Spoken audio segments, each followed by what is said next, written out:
أعوذ بالله من الشيطان الرجيم بسم الله الرحمن الرحيم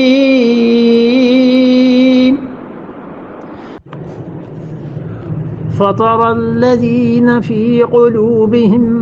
مرض يصارعون فيهم يقولون نخشى أن تصيبنا ضائرة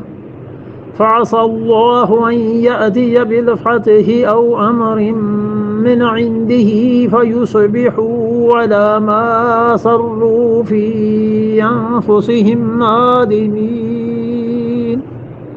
فطر الذین، اور اس کے ساتھ ساتھ اب آپ دیکھیں گے، فا کا ترجمہ کیا گیا اب، یعنی جو مسلمان ان کا تعلق یہودیوں اور عیسائیوں سے ہے گہری دوستی کا، فطرا آپ دیکھیں گے،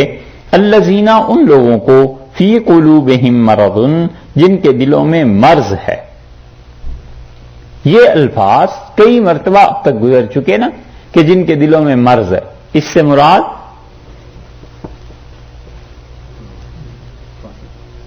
منافقین جن کے دلوں میں مرض ہے. کئی مرتبہ اللہ تعالیٰ نے فرمایا فطر الذین فی قلوبہم مرض، تم ان لوگوں کو اب دیکھو گے جن کے دلوں میں مرض ہے. اور وہ مرض کیا ہے؟ نفاق کا ہے. یہ آزار ہے ان کے دلوں میں، اور نفاق کی وجہ سے وہ متاثر ہوتے ہیں ان سے زیادہ. ہوتا بھی یہی ہے کہ جو غالب اقوام ہوا کرتی ہیں اور جن اقوام کا تہذیب، تمدن، یہ چیزیں بڑا اٹریکٹیو ہوا کرتا ہے، پست قومیں جو ہوتی ہیں وہ ان میں جا کر مل جایا کرتی ہیں اور ان کی رہائش سے، ان کے طرز زندگی سے بہت زیادہ متاثر ہوتے ہیں، حتیٰ کہ اسے قبول کر لیتے ہیں. آپ انگریزوں کا حال دیکھیں، جب بر صغیر میں وہ نئے نئے آئے تھے تو اس وقت مسلمانوں نے ایک پورا طبقہ ایسا تھا جس طبقے نے کہا کہ ان سے بچ کے رہنا چاہیے، اور انہوں نے بائیکاٹ کیا، سب کچھ کر لیا، لیکن اپنے عوام کی حالت چونکہ اچھی نہیں تھی، اور عوام میں نہ مذہبی تعلیم تھی نہ ہی دنیاوی تعلیم تھی، اور پھر تعلیم کو خود بھی انگریزوں نے کم کیا تھا، اس لیے آہستہ آہستہ ہندوستانی جا کر وہ سارے کے سارے مل گئے، اور ان میں سے اکثریت ایسی بھی ہو گئی جو منافق تھے. ان کو اپنی عزت زیادہ محسوس ہوتی تھی اس میں کہ وائس رائے سے ہاتھ ملائیں، عزت اس میں زیادہ محسوس ہوتی تھی کہ اسمبلی میں کسی اور جگہ پر ان کی پذیرائی ہو، اور انہوں نے اس چیز کو کم درجے کا جانا کہ دین یا اہل دین کے ساتھ کوئی تعلق رکھیں. تو یہ مسلسل چیزیں جب قوموں میں ہوتی رہتی ہیں اور نفاق پرورش پاتا رہتا ہے تو پھر قومیں کبھی بھی اٹھا نہیں کرتی. ابن خلدون نے مقدمے میں جو قوموں کے اصول اور عروج اور زوال ان کا بیان کیا ہے، اس میں ایک بات انہوں نے کہی ہے کہ بڑھاپا جب کسی سلطنت پہ طاری ہو جائے، کسی نسل اور قوم پہ، پھر وہ نہیں اٹھا کرتی. تو بڑھاپا طاری ہو گیا ہے مسلمانوں پہ، اب اللہ ہی اٹھائے تو اٹھائے، وگرنہ اب اٹھنے کی بظاہر ان مسلمانوں میں کوئی صورت نظر نہیں آتی جو مسلمان حکمران اور ان کی رعایا برے طور پر ملوث ہو گئے ہیں یہودیوں اور عیسائیوں کی محبتوں میں. نتیجہ اس کا یہ نکلا ہے کہ ان کی زبان بھی دیکھ لیں وہی ہو گئی، ان کے رنگ دیکھ لیں وہی ہو گئے، ان کے گھروں کے انداز وہی ہو گئے، حتیٰ کہ اب آخر پہ پہنچ کے وہ چاہتے ہیں کہ یا تو اس دین سے کو چھوڑ دیں، بس نام ہی مسلمانوں والا رہ جائے تو اس میں کوئی حرج نہیں، اور یا یہ کہ وہ اس دین میں اتنی تحریف کر دیں کہ یہ دین بالکل انگریزوں عیسائیوں جیسا دین ہو جائے. یہ جتنے بچے اب پڑھ کے خود ہمارے ممالک میں انگلش میڈیم سکولز میں نکل رہے ہیں، ان میں کسی سے پوچھو کہ تمہارے آباء و اجداد کی تاریخ کیا تھی، دین کیا تھا، حدیث کس کو کہتے ہیں. اگر گھر کی کوئی تربیت نہیں ہے تو نتیجہ یہ کہ وہ نسلوں کی نسلیں ہاتھ سے نکل گئیں. اس کی وجہ بنیادی طور پر وہی ہے کہ انہوں نے ان ساری چیزوں کو بدل دیا جو وہ بدلنا چاہتے تھے انگریز، اور پھر اس کے بعد بدقسمتی سے مسلمان بھی اسی رو میں بہ گئے اور انہوں نے اس تبدیلی کے خلاف کوئی کوشش نہیں کی، اس تبدیلی کے خلاف نہیں چلے. یہ اپنی تاریخ پھر یہاں دہرا رہے ہیں، اور مسلمان یہ نہیں سوچتے کہ جو بچے ہمارے ان سکولز میں ان جگہوں پر جاتے ہیں جب واپس آئیں تو انہیں کوئی نہ کوئی چیز دین کی، تاریخ کی، حدیث، کتاب، سنت، یہ سب چیزیں کچھ نہ کچھ تو پڑھانا چاہیے تاکہ گھر میں ماحول قائم رہے اور بچوں میں وہ جو دینی غیرت اور حمیت ہے وہ پیدا ہوتی رہے۔ اگر وہ حمیت پیدا نہیں ہوگی تو بالآخر یہ نسلیں بھی جا کر گم ہو جائیں گی۔ اس لیے بہت سے لوگ پوچھتے ہیں کہ جناب کوئی ایسی چیز جس سے بچوں کی اصلاح اور بچوں کے لیے کوئی پروگرام ہو۔ ہم کہتے ہیں پہلے تو ان بچوں کے باپوں کے لیے کوئی پروگرام رکھو، پہلے تو ان کے جو بڑے ہیں نا انہیں کچھ سکھاؤ، یہ بچے خود پھر اس سے سیکھیں گے، وگرنہ حالت ایسی ہی پتلی ہو جائے گی۔ جو کچھ انگریزوں نے وہاں کیا اب انہیں کچھ کرنے کی ان ممالک میں تو ضرورت نہیں، اس لیے کہ ان ممالک میں جو مسلمان اب آ رہے ہیں وہ تو ان چیزوں کو سوچتے کم ہیں کہ آگے نسلیں، اولاد ان چیزوں کا کیا بنے گا، اور جو سوچتے ہیں اجتماعی کوشش نہیں کر سکتے۔ 10 افراد مثلاً سوچ رہے ہیں کہ یہ کام کیا جائے، لیکن وہ 10 افراد مل کے کام نہیں نہ کرتے۔ مل جائیں تو پھر ان کو شیرہ کون اس میں ہو، انہیں جوڑے کون اور کس کی مان کر وہ چلیں۔ یہ سب چیزیں جو ہیں بظاہر چھوٹی چھوٹی لیکن اسی وجہ سے آخر پہ پہنچ کے سلطنت تباہ ہو جاتی ہے اور ملک تباہ ہو جاتے ہیں۔ اللہ نے فرمایا فَتَرَى الَّذِينَ فِي قُلُوبِهِم مَرَضٌ، اب آپ دیکھیں گے جن لوگوں کے دلوں میں کیا ہے، مرض ہے، يُسَارِعُونَ فِيهِم، ان میں دوڑ کر جا کر ملتے ہیں۔ کن میں؟ یہودیوں میں، عیسائیوں میں۔ یسارعون فیہم، جلدی کرتے ہیں ان سے ملنے میں، بھاگتے ہیں کہ کسی طرح ان کے ساتھ ملنا ہو جائے، تعلق ہو جائے۔ قومیں جب بنی ہوئی ہوا کرتی ہیں تو آپ اس کی مثال اپنی آنکھوں سے دیکھ سکتے ہیں۔ ہمارے ہاں شاہ فیصل نے ایک مرتبہ کہہ دیا تھا کہ تیل جو ہے اس کو ہم روک لیں گے پورے یورپ سے اور ان علاقوں سے، اور ان لوگوں کو سمجھ آ جانی چاہیے۔ انہوں نے اس دھمکی کو قبول کر لیا، لیکن انہوں نے اپنے ممالک میں کہہ دیا، ابھی بھی تاریخ آپ اس کی آسانی سے یہاں تو اب انٹرنیٹ ان چیزوں پہ دیکھ سکتے ہیں کہ حکومت نے اپیل کر دی اور کہا کہ تیل نہیں ہے لہذا استعمال نہ کریں، اور ہفتے گزر گئے اور پیٹرول پمپ پہ کوئی گاڑی بھروانے نہیں آتا تھا۔ لوگوں نے پیدل چلنا شروع کر دیا، کئی میل کے سفر لوگ پیدل کر رہے تھے، اور دفتروں میں بھی حکومت نے بھی اپنی طرف سے اچھا کیا، یعنی اپنی قوم کے لیے کہ انہوں نے ان کو چھٹی دے دی، یہ کر دی، یعنی ان سے تعاون کیا سارے کا سارا۔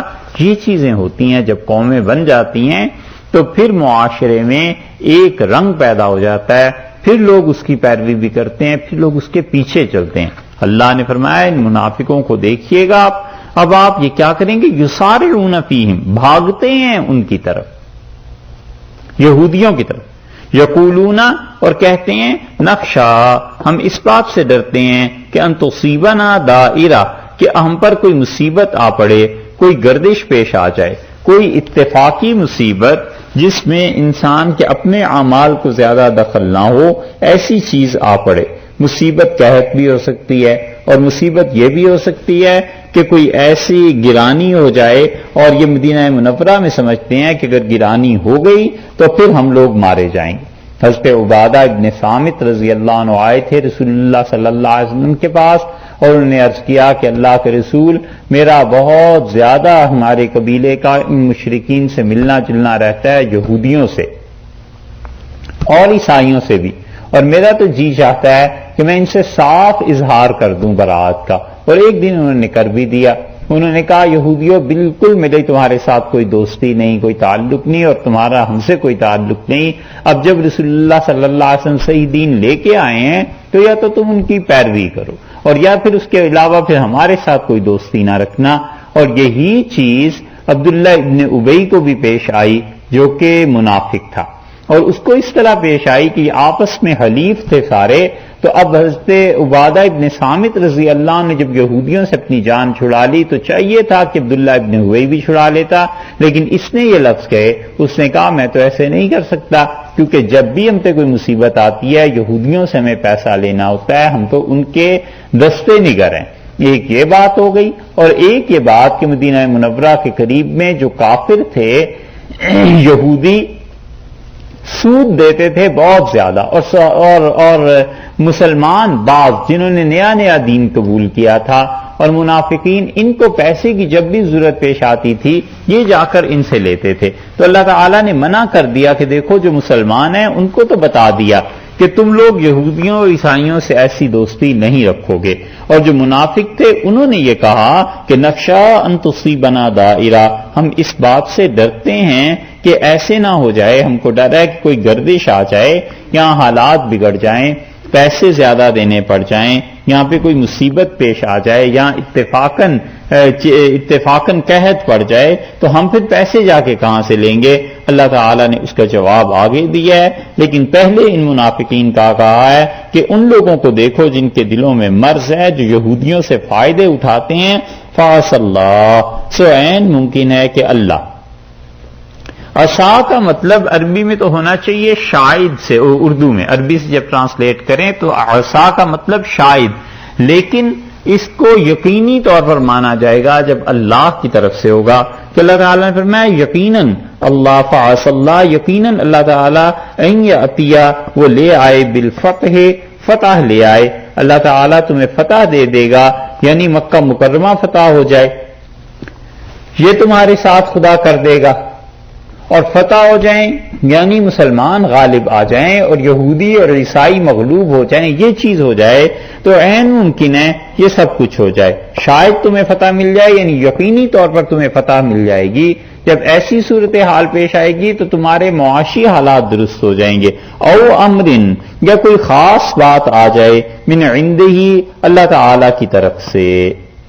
اب اللہ کی طرف سے خاص بات کیا آ جائے، یعنی اس وقت سے ڈرو جب ایسے نہ ہو کہ فتح ہو جائے اور پھر تمہارے حالات کھل جائیں، یا خدا کی طرف سے کوئی چیز آ جائے. یہ خطاب ہے منافقین سے کہ منافقو اللہ سے ڈرو قبل اس کے کہ فتح ہو جائے مکہ، اور اگر مکہ مکرمہ فتح ہو گیا تو پھر تو تمہارے پاس ویسے بھی کوئی عذر نہیں رہے گا. او امر من عندہ، یا اللہ کی طرف سے کوئی بات آ جائے. بات سے مطلب مفسرین نے یہ لکھا ہے کہ وہی آ جائے اور حضور اقدس صلی اللہ علیہ وسلم کو یہ حکم ہو جائے کہ آپ ان لوگوں کے نام لے لے کے منافقوں کے لوگوں کو بتا دیجئے کہ کون کون آدمی منافق اور کس کس سے تعلق نہیں رکھنا.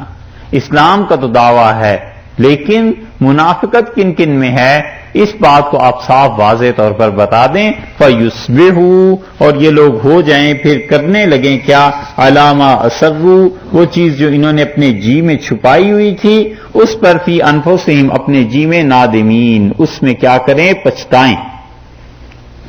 اس پہ شرمندہ ہو جائیں. تو منافق کافروں سے جو دوستی رکھے ہوئے ہیں کہ ہم پر کہیں مصیبت نہ آ جائے، مسلمان مغلوب ہو جائیں تو پھر دوستی ہمارے کام آئے گی یہودیوں کی، عیسائیوں کی. اللہ تعالی نے فرمایا کہ یہ کافر ہلاک ہو جائیں گے. مکہ مکرمہ فتح ہو گیا، یا بنو قریظہ، بنو نذیر، قینقاع، یہ سارے قبیلے جو ہیں یہودیوں کے، یہ سب مسلمانوں کے نیچے آ جائیں گے اور دیکھو مسلمانوں کو فتح ہو جائے گی اور کافر اس ملک سے نکل جائیں گے. اور یہودی آخر اس ملک سے نکل گئے اور انہیں نکالنے کا حکم رسول اللہ صلی اللہ علیہ وسلم کو ملا. اللہ نے فرمایا کہ پھر اس کے بعد کیا ہوگا، فَيُصْبِحُوا عَلَىٰ مَا أَسَرُّوا فِي أَنفُسِهِمْ نَادِمِينَ، اور پھر یہ اس کے بعد اپنے جی میں پریشان پشیمان ہوں گے. ندامت ہوگی. ندامت اس بات کی ہوگی کہ آخر ہم نے اپنے دل میں ایسی بری باتیں رکھی کیوں تھیں. جب اللہ بتا دے گا کہ ان کے دل میں مسلمانوں تمہارے خلاف یہ تھا تو پھر انہیں شرمندگی ہوگی ایک، اور ایک شرمندگی یہ ہوگی کہ جب کافر مغلوب ہو جائیں گے، ملک سے نکال دیے جائیں گے، فتح ہو جائے گی ساری، مسلمان غالب آ جائیں گے تو پھر جھک مارنی ہے، مسلمانوں کے پاس آنا ہے اور کہنا ہے کہ شرمندگی ہے، اب ملنا ہے. تو اللہ نے فرمایا قبل اس کے کہ وہ تمہیں شرمندگی اٹھانی پڑے پہلے ہی اپنے آپ کو درست کر لو.